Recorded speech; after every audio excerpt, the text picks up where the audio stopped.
Okay. Good afternoon, ladies and gentlemen. This is Podcast for Life. And I'm sorry we're having technical difficulties, so we're going to do this without playing the score, um, without playing the music. But, ladies and gentlemen, let me start off by giving our condolences to the family of Ruth Ginsburg, who recently died. Um, and that's about all I got to say about that. Uh, and we have today a very special guest.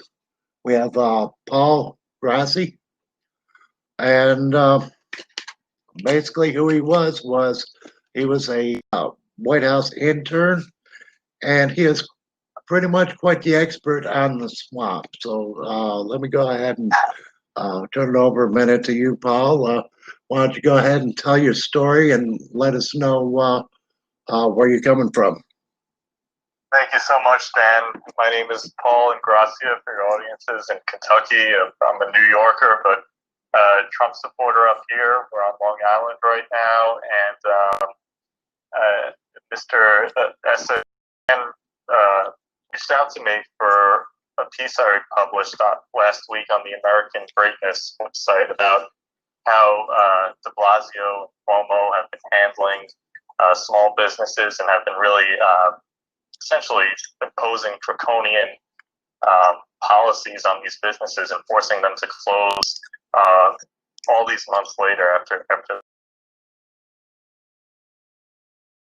pandemic. So Dan reached out to me on that piece, and I'm happy to. It's a pleasure to be here on the podcast with him.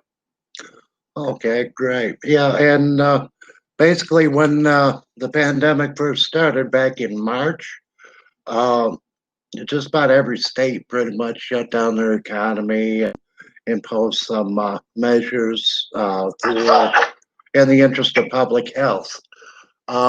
Kentucky lasted about 2 months, 2.5 months, and then we began opening up the economy. Um, and basically, Governor Beshear has done, I believe he's done a wonderful job reopening the economy. I never did agree with him closing it, but he insisted, and we don't have to agree, but the thing is it is what it is. But at least he reopened our economy quickly. So basically, you're saying that New York City is still shut down. Is that correct? A lot of New York City is. I believe restaurants were lifted to. I believe they were able to expand to 25% occupancy for a lot of restaurants by the end of September, but still many of them are had to either permanently close down or they're really struggling to earn a profit at that capacity. Mayor de Blasio just announced, I believe, this past weekend that he's expecting these small businesses, these restaurants especially, to remain with outside eating throughout the winter, which, I mean, I don't know how that's going to be able to sustain once the weather gets much colder than it is now. I mean, really over the next couple of weeks, I can't see this business model sustaining with restaurants at 25% capacity. So unfortunately, I think you're going to see more of these restaurants having to permanently close down. Here on Long Island, they're at a 50% capacity, which is a little better than the city, but they're also still struggling as they are across the state. So part of my article was about what exactly is the logic behind keeping these businesses at such a marginal, capacity these many months later when we already understand much more about the pandemic. I mean, it was logical in the first couple of weeks to impose some sort of precautionary restrictions on small businesses, given what we didn't know about the coronavirus. But now, seeing the statistics, it's often reported 200,000 Americans have died from the coronavirus. But if you dig a little deeper into the statistics, vast majority of those cases had underlying conditions. In other words, they were marked down for the coronavirus death when they may have also had a heart condition or some sort of breathing or any number of pre-existing conditions that may have contributed to their unfortunate demise. But here now we know the percentages of survivability with the coronavirus, and for those who are basically under the age of 75 and do not have pre-existing conditions, the numbers are quite good. They're upwards of, in many cases, over 99% survival rate, especially for people under the age of 50. If you get a little older than 50, that number obviously goes down a bit, but still, it does not justify closing businesses, which in turn affect many more families, and especially these small business owners, they're really struggling as a result of what's been happening. So yeah. Okay. Go ahead. Yeah. Basically, the media would have us believe things are staying the same or getting worse, and they point to the higher positivity rates. But what I believe is that the higher positivity rates is because of expanded testing. The rates, when you test more, you're going to get more positive results, but that's a good thing because we're catching it before people actually get sick with it.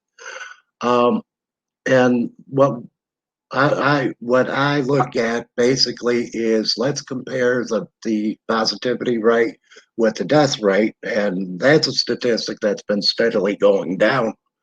How does Mr. de Blasio justify keeping the economy shut down when the death rate is actually going down? I mean, I don't understand what his reasoning is for keeping the economy shut down, other than to, create a political problem for the president and to make it seem like the situation is worse than it is, and sustain that narrative at least through November. I think that's a large part of what's motivating these Democratic lawmakers to keep their economy shut down. Another thing is, a lot of these small business owners are not, within the de Blasio Cuomo constituency. Many of them, either quietly or not so quietly. I was just attending a Trump rally here on Long Island. You have many loud, vocal Trump supporters, but a lot of these restaurant owners, being small business owners and being sort of middle working class people, do not support Cuomo or de Blasio. So, I mean, as a matter of political calculus, losing these voters or hurt voters, whether deliberately or not, certainly plays to their advantages. A third factor, I would say, also, the Democratic Party is very much aligned with sort of big tech and these multinational corporations that want to accelerate the technological sort of overtaking of the economy. So I could see, you see, for example, Amazon purchasing Whole Foods and really putting food distribution in the hands of, a small number of major corporations. So I think that also factors into the reason why de Blasio wants to keep, and Cuomo wants to keep these small businesses closed. It's basically a function of trying to displace ultimately food supplies and other vital necessities are, sort of in the pockets of Democratic lawmakers and so forth. So, I mean, that's more of a conspiratorial angle on this whole thing, but I think it's well justified by what's going on, because as I said, just a minute ago, there's really no basis for keeping these businesses closed. Mm-hmm. Another thing I'd like to mention too is a lot of these small businesses aren't even aware of what the law is in New York State. The executive order passed by Andrew Cuomo was was that you should either be wearing a mask or social distancing at 6 feet apart. So you could do one or the other. It's a disjunctive law. In other words, you don't have to be wearing a mask if you're standing 6 feet apart, mask if you're 6 feet apart from someone that's in a business. And a grocery store owner can't kick you out if you're not wearing a mask. And many businesses don't know that. They're paranoid. They fear that the Board of Health is going to come in and condemn them if they're not telling all their customers to be militantly and diligently wearing their masks tightly wrapped around their faces, which simply is not the law. And we've been trying to spread awareness of that to these local businesses, as well as schools. You have teachers, militantly demanding that the school children wear their masks, which simply is not the case. It's not mandated. It's not a law, and people should not be forced to wear masks if they're not required to by law, or the situation doesn't demand of it. That's another thing. I threw a lot of information at you there. Okay, now basically what's happened in New York City was when the COVID came in, New York City was one of the first places to get it. And it pretty much burned through the population and killed as many people as it would kill fairly quickly within about 2 or 3 months. But the thing is you're saying that there are peaceful protests to try to reopen the economy, and they're just being ignored at this point. I mean, there's a whole movement to want it. I mean, at this point, I think it's pretty obvious that the coronavirus has been drastically overstated in terms of its deadliness and its impact. And unfortunately, even the president sort of took the bait a little bit and really aligning with Dr. Fauci and Dr. Birx early on and having those press conferences and so on and so forth, which, they're precautionary. They were good that he did that. But at this point, really, for any state to have their economy still closed because of the coronavirus, I think is ridiculous. And I think it's really merely a political sort of politicizing the crisis. Yeah. I believe it was Hillary Clinton that coined the phrase, not to let a good crisis go to waste. And okay, now it's been reported that in LA, they're keeping private industry closed while opening up government facilities that compete with them. One example that comes to mind is a lady owns a gym, and the state-run gyms are open to the public while she's forced to keep her doors shut. Is there anything like that going on? I think so. I think there's a lot of that going on here in New York, also a very blue Democratic state, much like California. I was just in San Diego this past summer, and obviously everything was shut down per the requirements of Governor Gavin Newsom over there, even though his whole state is essentially burning. I mean, there's so many. I mean, it's unfortunate for the citizens of that state that they have to deal with that, but the state is literally burning to the ground, and of course they chalk that all up to climate change and global warming, so on and so forth. But it's really a question of poor management on the part of the authorities there, who really cannot get their state,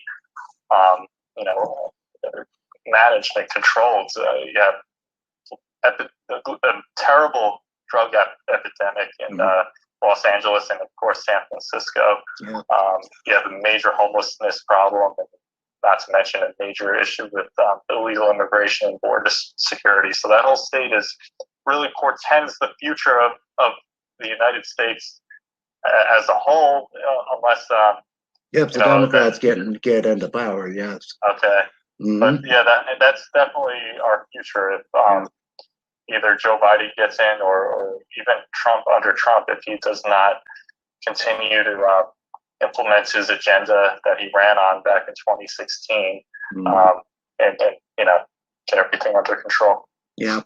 Well, I have a lot more faith in President Trump than I do in presidency run by Mr. Biden.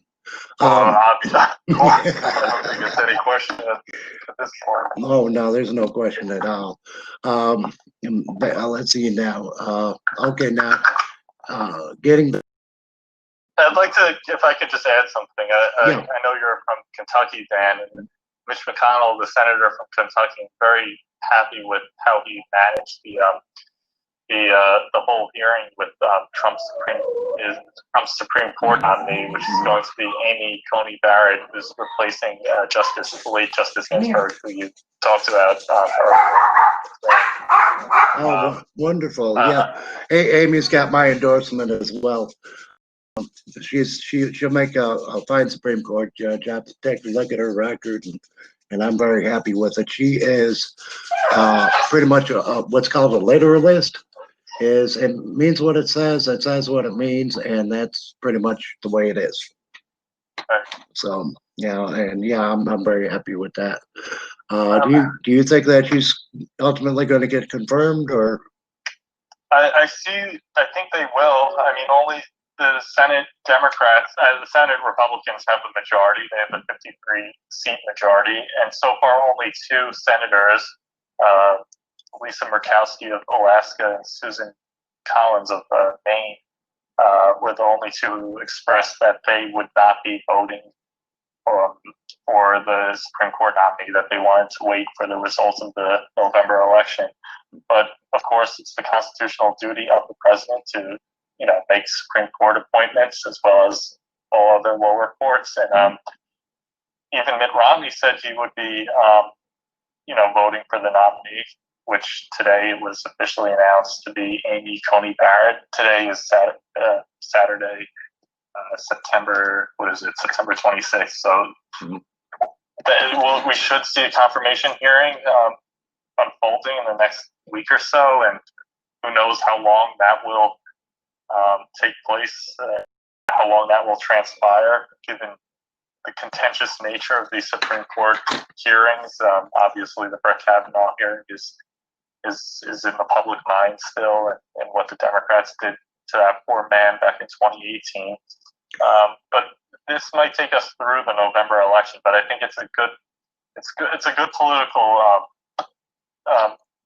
The Republicans are definitely playing their political cards right in doing this hearing now.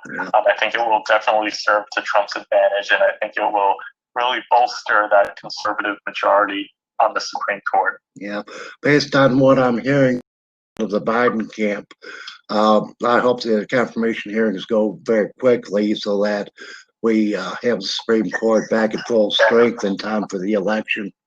Right. Because I'm sure somebody's going to be filing something after the election, and I would like to see everything settled before Christmas, actually. Yeah. I mean, I think if they do this hearing, she would be confirmed. Mm-hmm.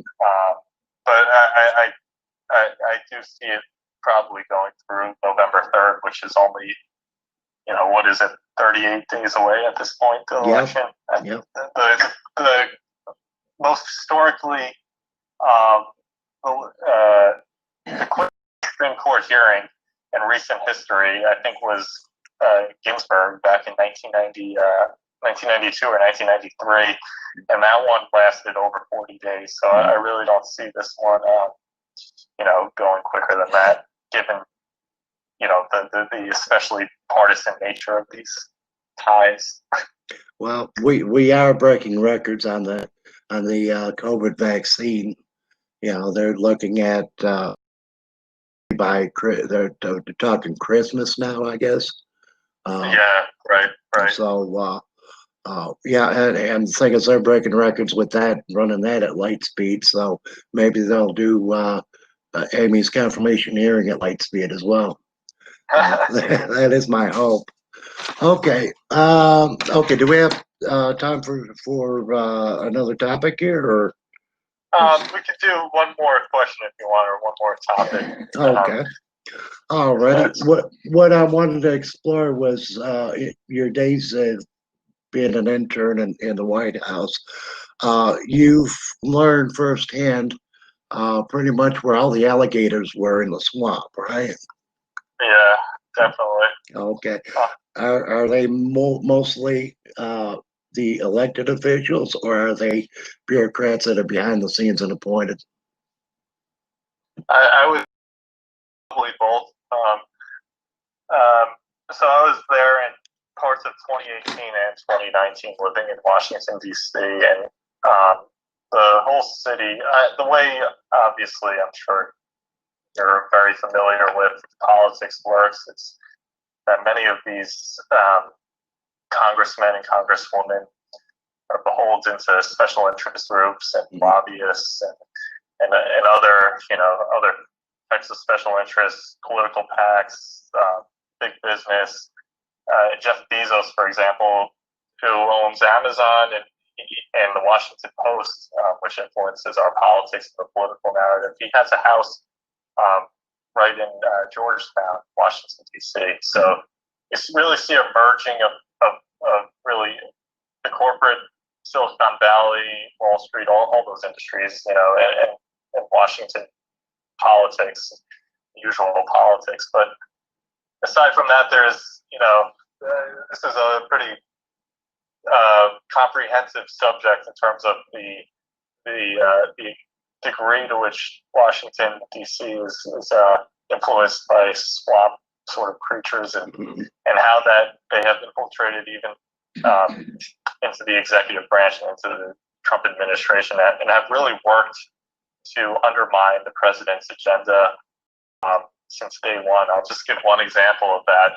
I interned for the National Economic Council, and I was under Gary Cohn at the time. President, I forgot his exact title, but really high ranking member at Goldman Sachs. Mm-hmm. He was recruited to oversee the National Economic Council and really sort of form the economic agenda of the president during his first half of the first term in office. And he was, a dyed-in-the-wool globalist Democrat, very much pro-NAFTA, which was against the president's beliefs and what the president ran on. And, he was for further integration into the global economy. He's for open borders, essentially. And you had someone like that really managing a high-end office within the White House, diametrically opposed to the president's core political interests and the core political interests of his constituency. But that's just a small example. I mean, you're seeing right now basically a systemic effort by systemic and systematic effort by deep state officials to effectively undermine the electoral process. Mm-hmm. And what they're doing is, you see the Democratic Party basically coming out against the Electoral College for one. They're trying to push for these mail-in ballots, which really gives them basically limitless abilities to tamper and meddle with the electoral results, across the country, especially in these core swing states. They're basically trying to foment a sort of what they call a color revolution against the president, which is undermine the sitting president so much that he's forced to resign because our institutions, the administrative state, the media, the mainstream media, so on and so forth, delegitimize the president. Mm-hmm. And the example, the best historical example of this is in 1968 when Charles de Gaulle, who was a war hero, who was really one of the most venerated political officials in France following the Second World War. He was extremely popular also in the early 1960s. He was ousted by, he basically was forced to resign because his politics were seen as outdated and outmoded and opposed to the radical sort of countercultural new guard Congress at that time. So, there was no, legal reason why he stepped down. There was no corruption or anything of that sort, but the institutions in France were aligned against him, and he had to step down as a result. And that's basically what they're trying to do with the president here. And they've been trying to undermine his legitimacy by calling him, a Russian asset, a stooge of Vladimir Putin, someone who's beholden to international interests that are aligned against the United States, be it Russia or Saudi Arabia or whomever, which is all completely untrue. But it's worked to convince a sizable portion of the country that the president is illegitimate in some form, and that thus we should call for more radical policies to basically undermine what's left of the Constitution. Yeah. They raised the example of the Electoral College. Another thing they're talking about is packing the court to dilute the conservative majority on there and basically create a liberal majority that would exist till the end of time. Yeah, that's pretty much what the leftists claim that they want. Is they want nirvana until the end of time, and they want nirvana to be their way or the highway, and they think that the rest of us all need to be controlled. I cherish my liberty too much. I'm finding basically what we are is we're in a fight between good and evil. The forces of God, which are all of us that love this country and realize that this has been established pretty much by God. Man have drawn up the whys and wayforwards, but it was all under the inspiration of God. And then you have the evil people, which basically are the big government, anti-God, anti-Jesus, anti-religion forces, and those are the forces that really need to be defeated. That's exactly it. And Trump supporters, even just regular, decent Americans, they recognize that there's a moral component to our political battles being waged currently, and the line is clearer than ever. That it's a battle between good and evil, between God and anti-religion, and really, as some of these people are going so far as to say they're Satanists and worship the devil rather than God.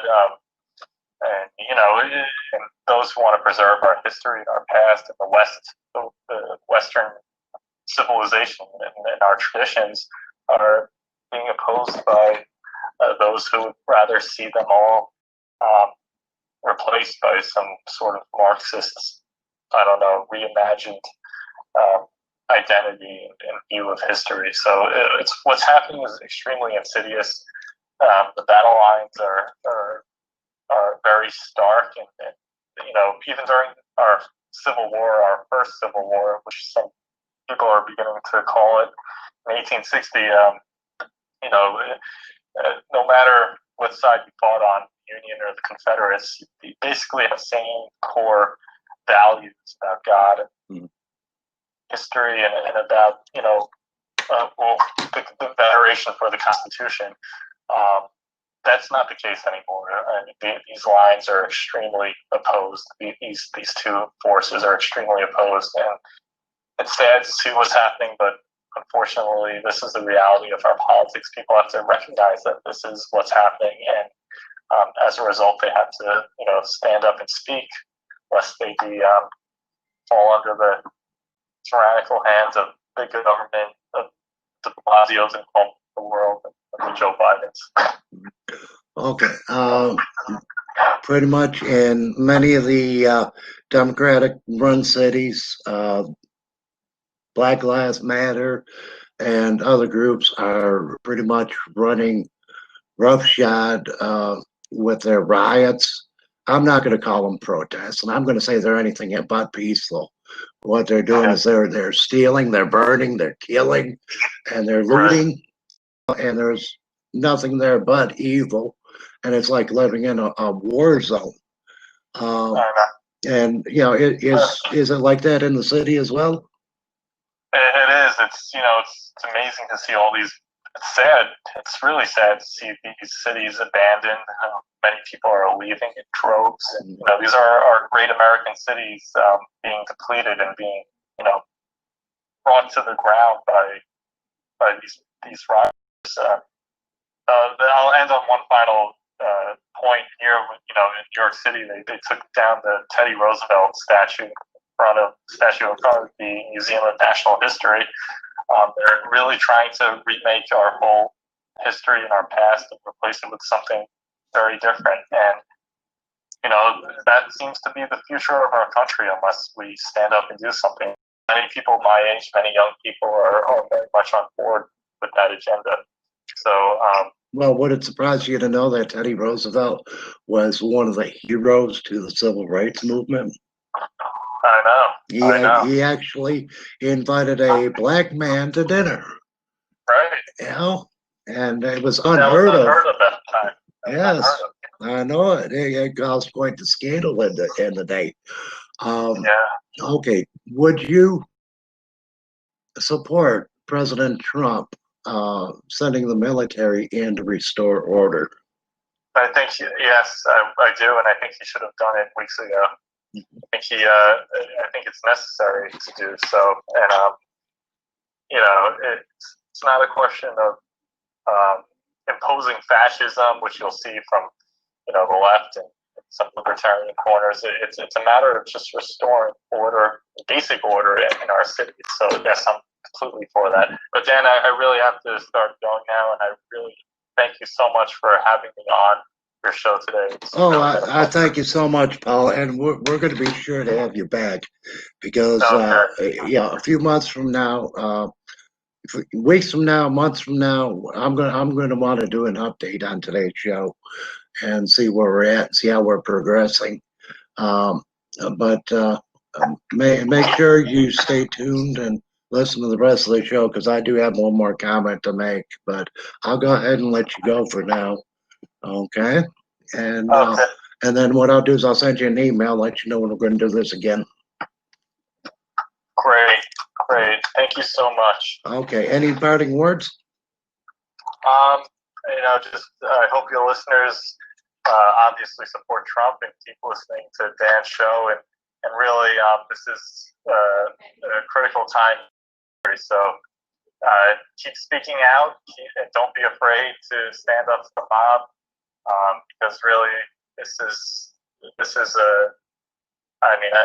we've never had a crisis like this. I think in American history, we've overcome a lot: Civil War, 2 world wars, Vietnam, everything else that occurred over the past 150 years. But this is really something entirely new and different, and I hope your listeners realize that.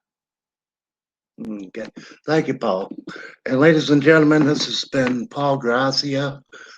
He's a lawyer from New York and he firsthand witness and patriot to the Union. And in a moment, we're going to be opening up the phone line. So anybody that wishes to call in is welcome to do so. The number is 6-545-2019, and we'll have the line open in a moment here. Basically, what I wanted to do was make one more comment. But I think what I need to do is go ahead and release the line first. And there we go. There we go. And basically what we're after is we are in a war between good and evil. The good people are the people that love liberty, that love this country. They realize all men are created equal, and they realize we're all endowed by our Creator with unalienable rights. And the evil ones are the ones that seek to enslave us and control us and deny us those very rights. What I would like to say to them, those people, is if you don't like the United States in liberty, maybe you ought to go live someplace where you can live in bondage, the bondage you seek to put onto others. I do not like the um, double standard that they wish to impose upon us. Um, and that being said, I have noticed we have new people who have uh, subscribed to my channel, and I would like to take a moment and recognize them. We have Weed, Weeed, uh, subscribed, and we have Stephen and Dawn and Kathy and Anthony and Bobby. Thank you all for subscribing to my channel, and thank you for all the support that you're giving me. It is very much appreciated. And for those who are here on Get Vocal, I have the squares open. Just go ahead and you see where it says grab that spot, just grab a spot and then come on in, and then we'll sit and talk about this for a little bit. I'm going to open up the topic to whatever will, and we do have another 20 minutes. And I got just so much going on in my head, and it hard to keep it all straight. And the thing is we do have a deep state situation going on, but at least the president is doing a very good job of training the swamp, and now I believe he's starting to hunt the alligators. So, hello, Aaron. How are you doing today? I am doing. Okay. And would you like to talk about? I see that you got in there a little late, but you got you got in there in plenty of time to get a lot of good in. So, what do you think about Paul? About who? About what? I like the topic. I was kind of listening in the background, and yeah, what the heck is going on with my country? Well, basically, what's been going on is we have a war between good and evil. You know, and Oh, the battle of Evermore, correct? I'm sorry. The Battle of Evermore. Pretty much. And what is at stake now, though, that hasn't been in the past, is our very nation. If the leftists have pretty much taken over the Democratic Party and leaving everybody behind, all the Kennedy Democrats have all been left. I'm sorry. Now there's a guy that also spoke of the deep state, correct? Yes, sir. I know. Yes, sir. I do believe in some way, shape, or form, whether we call it the deep state or we call it the swamp, there is a lot of corruption and a corrupt element in our government. And the thing is it does need to be dealt with. And I commend President Trump, and despite these people working against him, that he's gotten so much done. Yeah, Trump, what can you do? I mean, like we're talking about Kennedy. When's the last time a president talked about deep state? Who's got the cojones to step on the world stage and say such things? We talk about disclosure and transparency, Mm-hmm. and freedom of speech and all these things. And really, where is our country going? Where is it going? It's like you look at technology, surveillance state, any type of media. Yeah, 1984. That story that came out back in when I was a freshman in high school, and when I read the book, I turned around. I told my teachers, "There's no way this is going to happen." But the thing is more and more of it is happening now. They were just wrong on the year. Oh yeah, yeah. There's some heavy stuff going on, and really, technology is taking it to the point where, what do they call about the technocrats? I guess is what they call them. Mhm. Yeah, I've heard that term before, but I haven't done much research into that. But uh, yeah, Yeah, where I've been had my finger on the pulse of technology since I was a young lad. Um, more so on a user and theoretical base, but I see how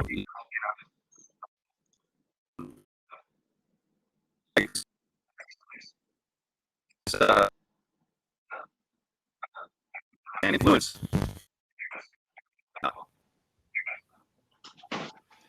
oh, You know, I'm like sorry, you're breaking they up there see. a little bit. Oh, I just with the technocrats, how technology, really pries into the human condition, to the perspective, and that leads to how is the government run and how is it, you know. Yeah. Well, basically, we're heading into uh, the most important election to date, and the last, I'd say, 6 elections, has been more important than the last.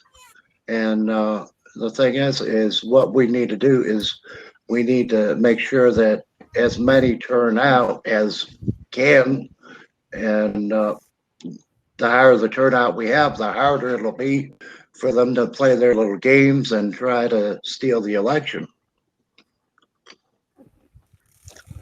Oh yeah, I can totally. I've kind of studied a little bit of sociology and how that really does affect the human condition. The government. Hmm. I haven't studied too much, but I like history. And you look at history and different governments and policy and controlling the people. And so it's like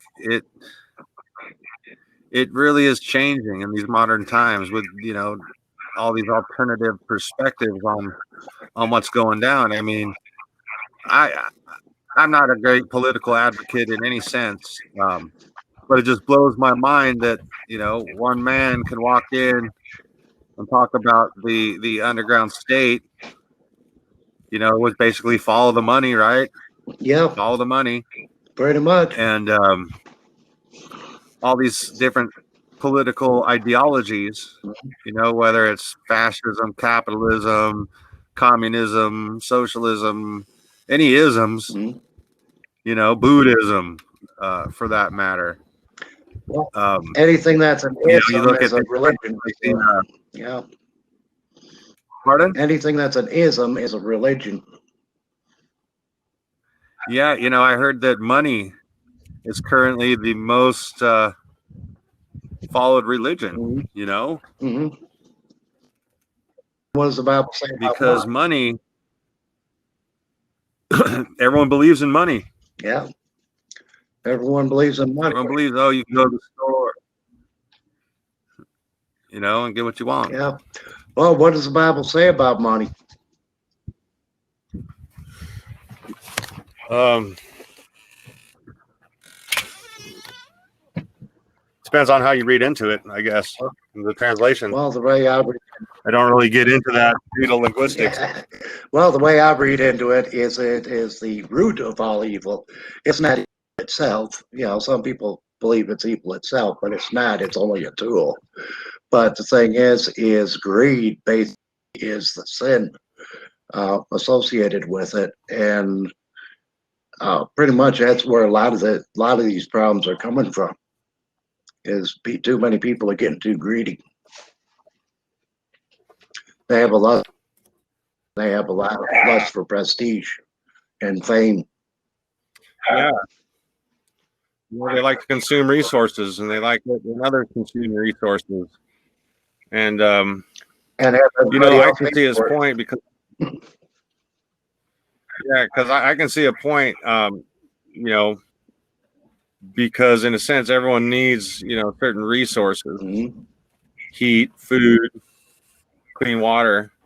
Um, and in a sense, looking at my country and state governments and country governments and world government groups like the UN, it really brings up thoughts of larger and larger organizations, especially I don't know if you follow any of the disclosure stuff, but obviously our president has created a fifth armed force, call it the Space Force, if you will, which is kind of saying, yeah, we're going up to a larger level of governance, Yeah. per se. Yeah.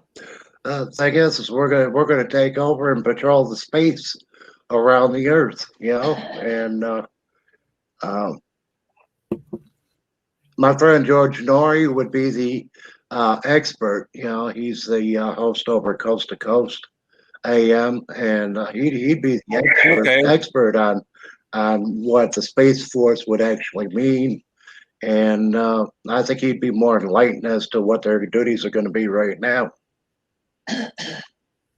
But Oh yeah. I've listened to Coast to Coast mhm. time to time. Oh, It's a great podcast. mhm.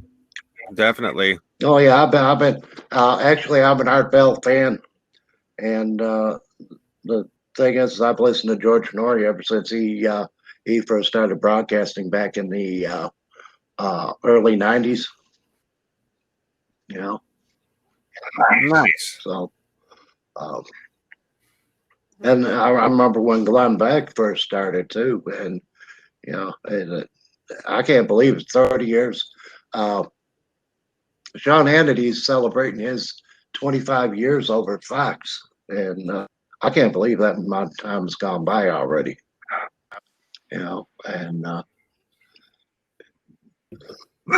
then I see my nieces and nephews and see how old they're getting, and then I start really feeling old. But take a look at all the progress that we've made. Starting with John Kennedy, we put men on the moon. And then from there, we've increased the power of man exponentially last 20 years. And the thing is, Oh, yeah. greedy people are trying to see as much power as they can get. And it's up to us, the good people, to keep them in check and to keep the power that God's given us to ourselves a little bit more. In the meanwhile, we also need to fight what they're doing in some way, shape, or form, but we need to do it in a peaceful manner. Our forefathers, wonderful stuff. I'm maybe from a newer generation, maybe dabbled into looking into technology. I followed the cryptocurrency, blockchain, the Ethereum blockchain contract ideology, and some of these artificial intelligence situations, these algorithms that run. They check your likes, they see what you're following, they reinforce the news that you want to hear, they put the products that you want to buy in front of you. Mm-hmm. Yeah. Right? And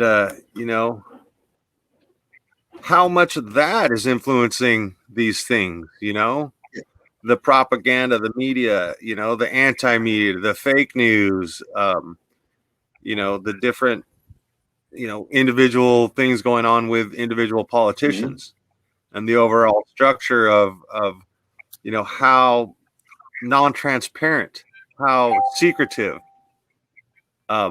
they actually operate the government. Mm-hmm. I know it. And how technology is making everything so transparent you can't go down to the street without the videos everywhere. Pretty much. And the thing is, yeah, even when you go in the restrooms, every once in a while you hear about a scandal about a camera being in the bathroom. Uh, the privacy that we grew up with doesn't exist anymore. Uh, Privacy still happens in some way, shape, or form, but we are guaranteed a certain level of security in that uh, evidence that may be found in our private possession cannot be used against us in court. So thank God for that. Um, like I said, our forefathers have given us a wonderful system to deal with our disputes, but the leftists want to turn all that on their head just so that they can lord it over us and try to control us instead of giving us the opportunities to take care of ourselves. And while we take care of ourselves, we'll also be taking care of society.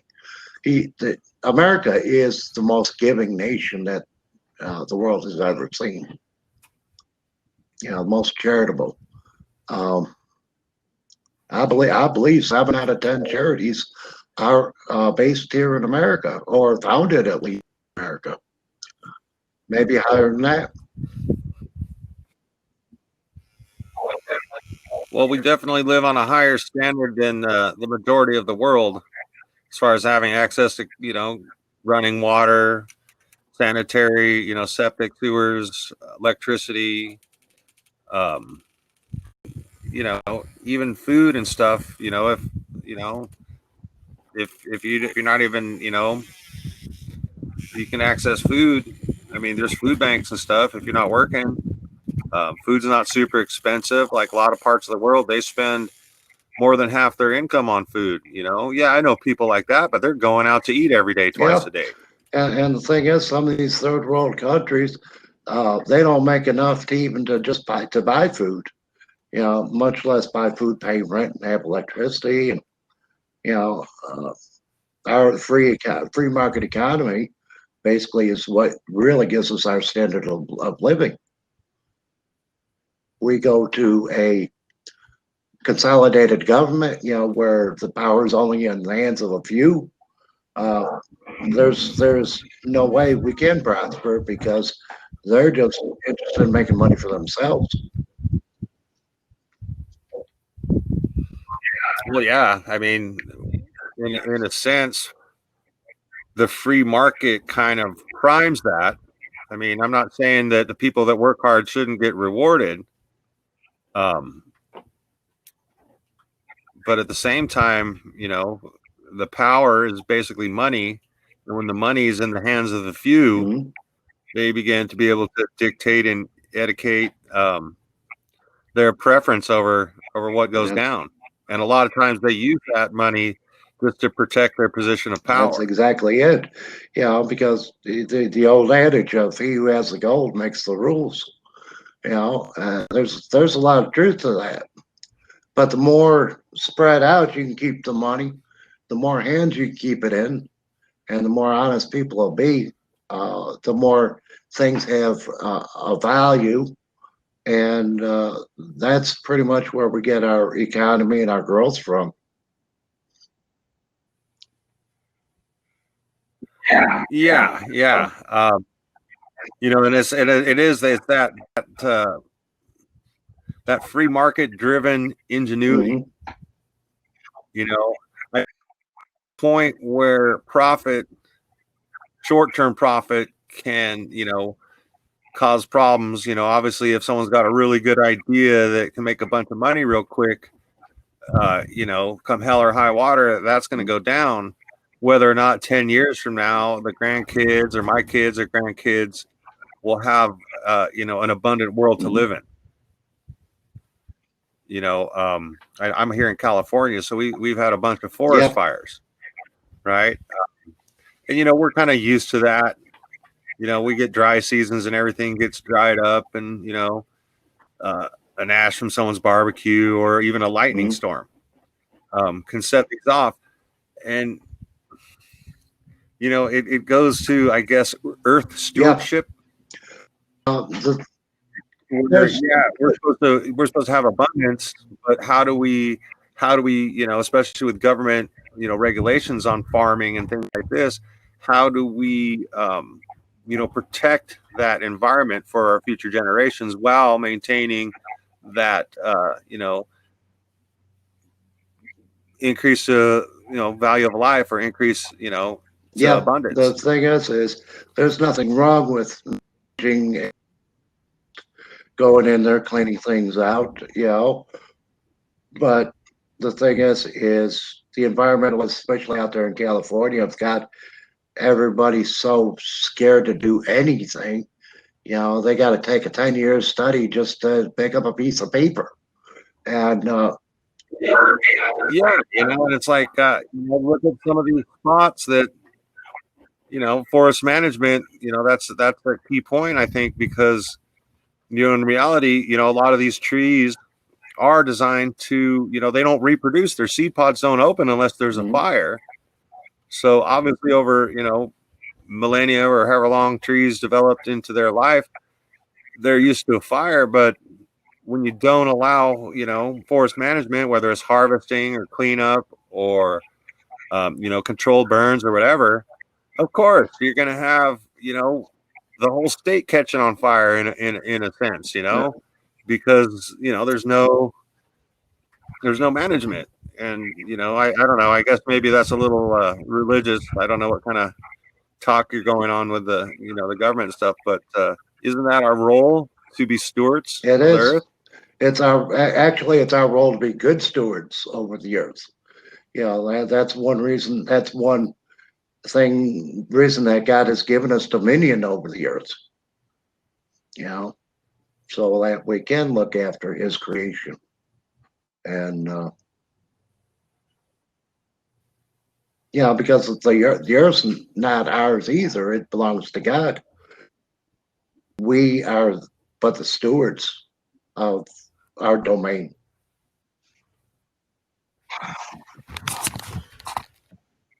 Yes. How does so the future of government, currently, of course, with legislation and laws and different groups saying we think this or that is better,